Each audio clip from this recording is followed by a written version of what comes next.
is Western Mass News on Fox 6. Massachusetts State Police recruit has died a day after he became unresponsive and suffered a medical crisis during a defensive tactics training exercise.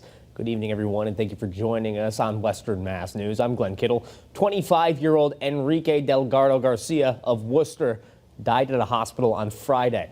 Department spokesperson Tim McGurk said in a statement on Friday night, and Western Mass News crews were in Westfield this evening to witness Delgado Garcia's procession, which was going from UMass Memorial Medical Center in Worcester to the office of the Chief Medical Examiner. According to the Worcester County District Attorney's Office, the matter is under review. Governor Maura Healey issued the following statement regarding Delgado Garcia's death. She says, quote, "I'm heartbroken about the loss of Massachusetts State Police trainee Enrique Delgado Garcia, who had committed himself to a career protecting the people of Massachusetts. He was a beloved member of his academy class, known for his compassion and devotion to service.